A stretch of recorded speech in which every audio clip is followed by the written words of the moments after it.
Gusti Allah nurunkeun Kangjeng Nabi Adam dikawinkeun ka kembaran anu ieu tuluy anakan deui kekembaran deui dua. Jadi di zaman Kangjeng Nabi Adam geus loba lantaran hirup teh 1000 tahun.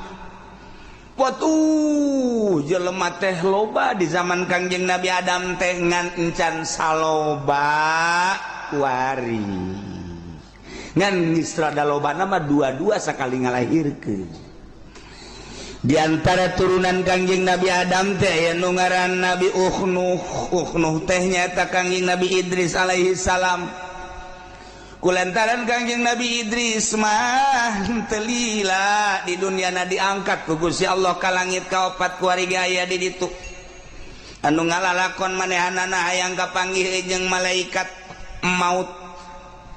Kangjeng Nabi Idris kos kumaha teh malaikat maut aing mah hayang silaturahmi. Bebeja ka Gusti Allah, Gusti coba datangkeun malakal maut ka dieu hayang wau.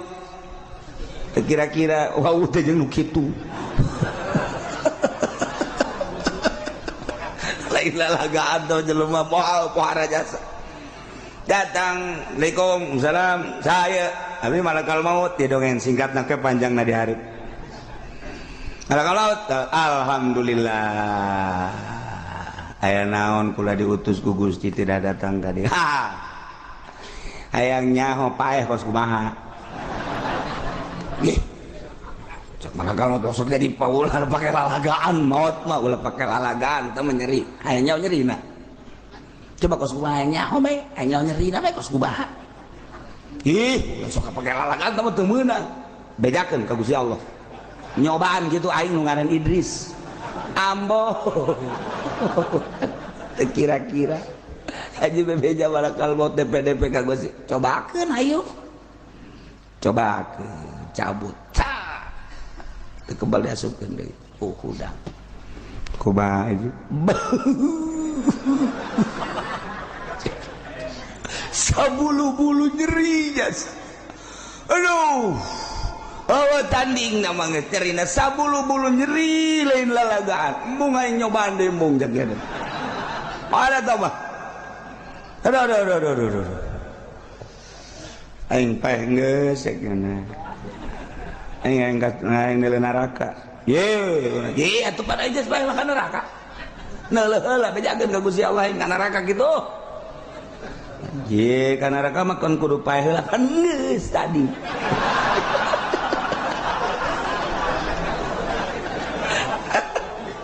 Itu orang kayak hayang seri dongeng kos gitu tah. Bejakeun ka Gusti Allah. Beja ka Gusti atuh ai paeh geus sok ka neraka keun atuh neuleuh nya ka neraka. Oh. Muringis Kangjeng Nabi Idris neuleuh neraka ku pohara-pohara teuing cek cenah ka neraka. Beres. Antar ka surga aing. Ye, sok ajukan terusan cek kitu. Sorga sakideung moal kebal hayang nyaho doang cek cenah teh teu meunang ieu mah sebab nu boga kuncina nu ngaran Muhammad Nabi akhir zaman. Alah cek cenah teh eta mah engke urusanna mah ieu mah hayang nyaho doang sakideung moal kebal paeh geus ka neraka geus teu balik ka surga. Atuh bebecah deui ka Gusti Allah teu naon moal kebal-kebal cek cenah. Gusti Allah asup ka surga. Teu daek indit nyana di handapeun tangkal kayu. Aduh angin sing hiliwir sarareungit bubuhan ning sajabana. Itoel ku malakal maut. Ayo balik geula cek cenah. Betah kene cek cenah. Teu bisa. Geus mah kudu indit bae kudu indit kajen geus aya waktuna geus waktu. Jol bidadari. Waduh, iya saya iya penghuni sorga bidadari. Jang saha? Iya jang jelema-jelema nu asup ka sorga, anu dagangna jujur, nu ngiaina jujur, nu marentahna jujur, nu tani jujur, sesuai jeung aturan ieu ka dieu. Ih, jadi jam mantep jasa ieu.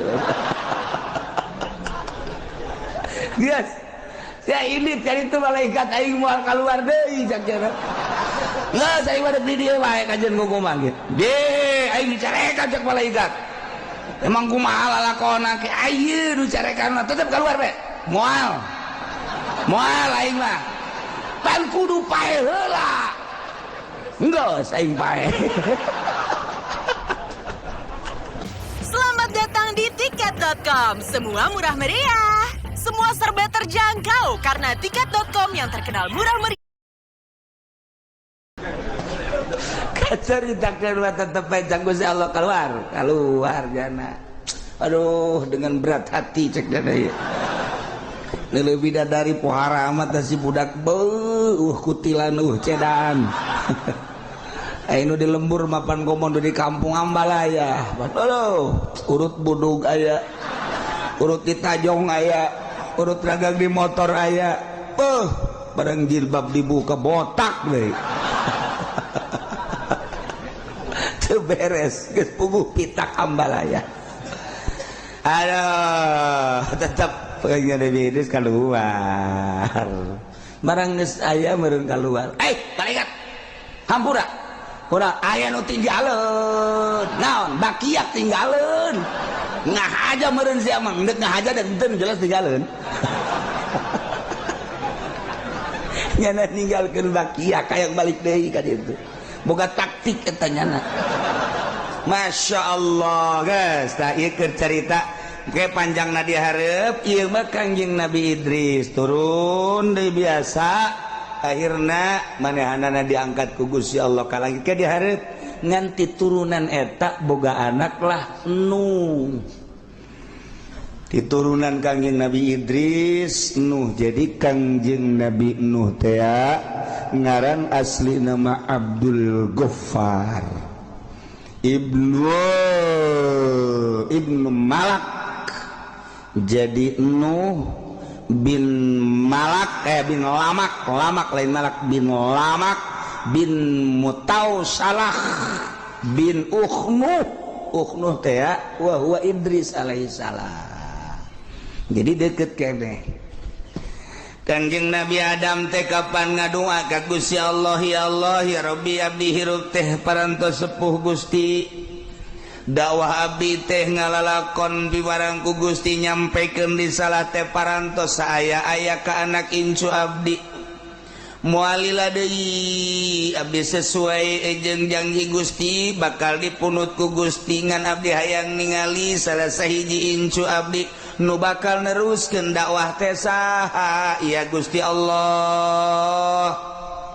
Cek Gusti Allah wahai Adam memang anjeun moal kebal deui bakal dipundut ku kaula bakal dimautan ku kaula adapun lincu anjeun nu bakal neruskeun lalakon anjeun teh engke aya ti turunan Nuh yakni Idris di mana-mana turunan eta lahir maktunan parantos disunatan eta nu bakal neruskeun dakwah nuhun Gusti abdi geus dibere ku Gusti tanda-tanda nu bakal neruskeun agama.